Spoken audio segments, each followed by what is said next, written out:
Jack Palance detested him more than Vladimir. Was born as Jack Palance, February 18, 1919, in Paluchno, Hazleton Palance of Pennsylvania, the son of Ukrainian immigrants. Grew up in the coal mining area of his father is from northeastern Pennsylvania. Anthracite coal miners faced difficult work to provide for the family and children. Vladimir was a mine worker himself, before departing to seek more instruction as well as sports, and this difficult childhood gave Palance a sense of ruggedness and genuineness that would become defining characteristics of his on-screen persona. Prior to performing, Palance was a student at North Carolina University, Carolina, on a scholarship to play football, and played football professionally for a short time, but his sports career was terminated due to wounds following the start of World War I. He joined the U.S. Army in World War II Air Forces and was a pilot of bombers. A terrible plane crash that happened during training mission left him with serious facial burns and surgery for reconstruction, which later added to his unique and a feature of a chiseled appearance that Hollywood would eventually discover that an intense. After serving in the military, Palance was a Stanford University student, where he developed his dramatic skills and finally made his way to the stage, where he gained experience in live acting, theater and early television prior to traveling to the big screen with his. The film's breakout part was in 1950. The streets were in panic, but it was his portrayal of the dangerous gunslinger in Shane, Jack Wilson 1953, which genuinely made his name movie history. The part brought him his first nomination for a Best Academy Award supporting actor, displaying his remarkable capacity to depict evil villains with complicated psychological traits who eerie profundity during the 1950s. And Palance rose to fame in the 1960s as an actress for strong and frequently morally dubious roles as the lead in movies like Sudden Fear 1952 in opposition to Joan Crawford, which resulted in him a second nomination for an Oscar, and The Large Knife, a gloomy parody of Hollywood from 1955 that he played a Hollywood star who was torn between imposing presence, a powerful voice, and his austere manner made him perfect for thrillers, military movies, and westerns. He frequently acted as outlaw soldiers and antagonists, but always with a feeling of beneath-the-surface humanity. In spite of his Palance's Hollywood triumph was not limited by region or subject. He spent considerable time working in Europe, the 1960s and 1970s film industry, starring in westerns with Pasta and worldwide projects such as The Che and Mercenary 1968. His readiness to work overseas in 1969 shown his adaptability and worldwide attraction in addition to his curiosity. Intricate non-traditional roles later in his career, Palance had to deal with a significant comeback with the 1989 comedy. He portrayed crime leader Carl in Batman, more memorable in The City and in Graham Slickers. In a comedy released in 1991, he played the seasoned rancher Curly Washburns. His City Slickers performance won him an Academy Award for the Best Supporting. The 73-year-old actor's acceptance speech interrupted by an impromptu one-handed the famous push-up demonstration and brought him back into contact with a fresh generation of supporters. It turned into one of the most unforgettable moments in Oscar history that represent his physical toughness and the last words of self-deprecating humor. Palance among the films were Ebenezer in 1998, a Western television adaptation of Charles A Christmas Carol by Dickens, a classic. Palance in Treasure Island, 1999, as Scrooge Winters. End of Tall and Sarah Plain, 2000, and Prancer comes back in 2001. Palance made a comeback to as a special guest in the recording studio on Heart of the Heart, an album by friend Laurie Z. Holidays, to recite the timeless poem. In 2002, The Night Before Christmas, he starred in the living television film alongside Ted Danson. Marry with the Dead. In 2004, Steenburgen and Diane Ladd starred on a different TV show. Once More, Back When We Were Adults. Ron Underwood directed the film opposite Blee. It was his last time. Danner. Palance, the performance Jack, spent a substantial amount of his later years in and the Tehachapi area of California, hilly area renowned for its tranquil scenery and rustic beauty of the region's serene seclusion and the splendor of nature. Urged Palance, who had been looking for a tranquil, grounded way of life apart from the glamour and rapidity of Hollywood living in Tehachapi, helped him concentrate on personal interests like art, ranching and poetry. Also demonstrated a simplicity returning, recalling the rough considering the gloomy roles he frequently played. Palant's private life on screen was characterized by both tragedy and joy. 1949 saw the marriage of Virginia Baker at the peak of his early cinematic career, a marriage that lasted over 20 years, wherein they brought up 3 children. Holly, one of their daughters. Together Palance trailed behind her dad's, followed in his footsteps and sought a profession in acting. She became well known on her own, participating in movies like The Omen 1976 and later co-hosting Believe It with Ripley. Whether she was with her father during the however, Jack and Virginia got divorced in the 1980s. 1968 saw their friendship form through there. The kids stayed. Sadly, Virginia lost her life in a Los Angeles pedestrian collision on New Year's Day 2003, something that profoundly impacted Palance, who had stayed friendly relations with her in spite of their. Palance remarried after a divorce in May 1987, marrying Elaine Rogers instead of the public is well informed about their marriage, since Palance kept a secret personal life with a preference for maintaining family issues out of the public eye.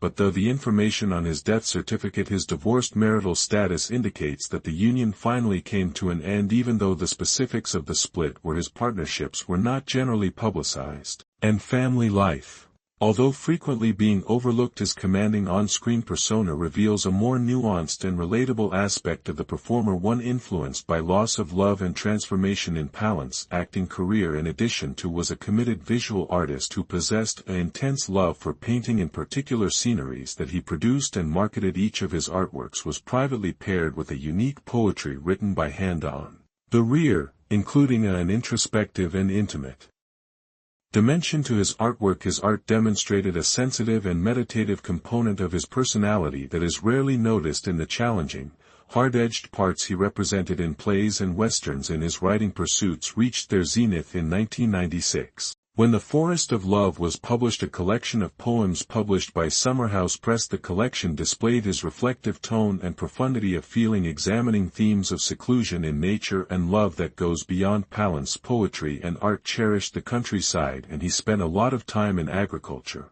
tending to his ranch, which is tucked away in the. He farmed cattle in the Tehapi Mountains, and became engrossed in the beats of ranch job. But his background with livestock caused a significant change in his personal principles. Following years of upbringing cattle, he was unable to make sense of the notion of consuming the creatures he looked after. Consequently, he took the conscious choice to abstain from eating red meat. Everyone at once saying plainly and a truthful statement, "I couldn't eat a cow." This modification highlighted a caring and the moral aspect of Palance that remained, contrasting sharply with the rough characters he lived far away, but he was portrayed in the movie from the place of his birth. In his later years, Palance remained attached for life back to his origins, in the tiny coal was the birthplace of Pennsylvania. Latimer Mines is a mining community where he frequently spoke kindly of his modest upbringing and the diligent neighborhoods of his. As a young man, he went back to Pennsylvania wherever he could, keeping connections with the people and land that had influenced his early years. Throughout the years leading up to his, he sold his Butler farm after he passed away, Pennsylvania Township, indicating a slow reduction of his active life. At about the same time, he also made the decision to selling his own collection of artwork, perhaps as a means of sharing his artistic the world's legacy while resolving his political matters. Palance was renowned for subscribe to the Republican Party as a position that he maintained steadily throughout his life, that he was not afraid to share his opinions and occasionally showed up at party gatherings and his political views.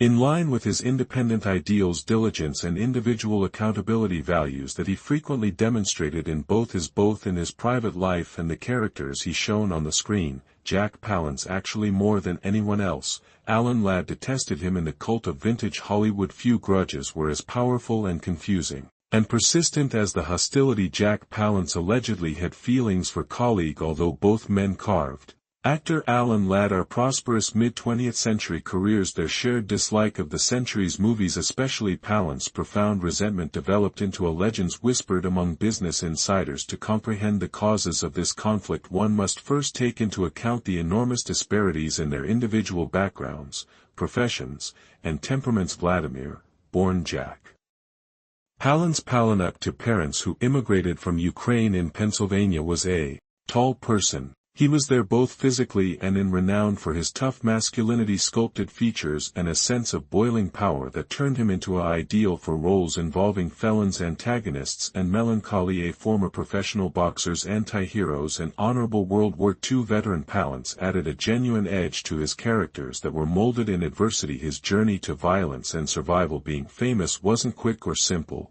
and he was filled with contempt for Alan Ladd on the phoniness and privilege. However, it was a classic Matinia. Smaller-framed, well-known blonde idol and possessing a subdued, melancholy charm that made him a millionaire's favorite. His most well-known contribution was to The Shane 1953, a classic western, is a movie that additionally highlighted Palance in one of his most famous parts, like the heartless Jack Wilson, the gunfighter. But in spite of, or possibly as a result of, the crucial praise they both obtained, the working with Shane is frequently referenced as the point at which Palance's distaste for Ladd solidified into a allegedly more visceral. Palance hated Ladd for what he thought was spoiled conduct and absence of genuineness of the Ladd's fears regarding his height was approximately 5 feet 6 inches. Renowned on the set and in Hollywood of Shane, complex actions were implemented to give him a taller appearance, such as ditches excavated to allow pallets to enter, and the Ladd's boots have special lifts. Palance, who was a tall 6 feet 3 inches, noticed these accommodations as not only superfluous while disparaging the art of acting. He believed that this kind of fabrication was an affront to the grim realism. He thought the movie, especially the Western, the genre, ought to aim for much worse. Palance perceived the boy as emotionally aloof and difficult to understand on a human level. Palance was intense, but philosophy frequently discusses art, war, and his morally dubious actions. Ladd was a more reserved character, guarded and distant in their work. There was a tremendous collision of styles. Immersed himself in the characters, using a technique, performing and exercising, while Ladd kept a more somber studio appearance. Style of performance. What could have been merely artistic disparities developed into full-fledged bitterness behind the scenes in Palance's eyes. Times, there were reports that Palance mentioned Ladd in a contemptuous manner, nicknames, and disparaged his performance. He allegedly made fun of Ladd's insecurities, expressing remarks regarding requiring stilts or claiming that Kids was more noticeable than Ladd. Whether these insults were intended or said in jest, it was evident that the message was painful. Did not regard Ladd as a performer or a. Furthermore, Palance, a man who considered himself to be someone who worked his way up to the top by perseverance, both mental and physical, believed that Ladd's notoriety was fabricated, result of studio manipulation and surface-level attractiveness as opposed to genuine. It was more than just personal skill or depth. Jealousy was a conflict of perspectives. Palance hated the system in Hollywood. They supported celebrities like as Ladd whilst frequently ignoring more unusual abilities such as himself. In spite of the underlying conflicts that both men upheld a polished exterior when filming of Shane, and their connection on film, ironically motivated by actual life contempt, led to some of the movie's most exciting moments. During the last confrontation between Jack Wilson and Shane, crackled with a great deal of threat and genuineness, in part because the animosity wasn't totally an act that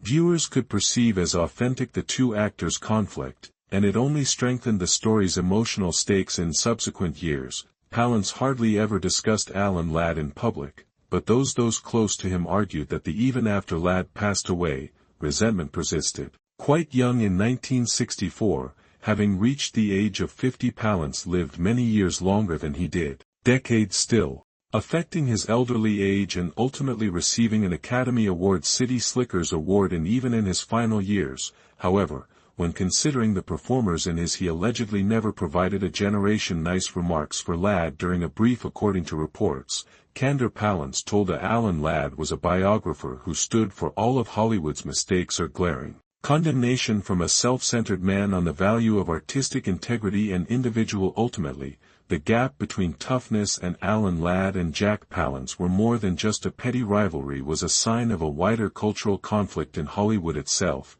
the conflict between appearance and genuineness, studio slickness, and unadulterated strength. Jack's inner fire and outward charm. Palance. Alan Ladd was more than simply a co-worker. He didn't enjoy that he was Palance's personification of the system in question, had consistently resisted, which made Jack. The hatred is more persistent. The renowned actor Palance is renowned for his commanding on-screen persona and tough at the age of 87. Persona died on his passing on November 10, 2006, was ascribed to organic factors and took place quietly at his house. Holly Palance, a daughter in Montecito, California, is a charming and calm beachfront neighborhood close to Santa Barbara. Created a calm environment for Holly, Palance's eldest, on his last days. Daughter, an actress in the past, and in her own right, the television host had stayed beside her father all the time. Life providing him with a reassuring and a caring setting in his last years. For a long time,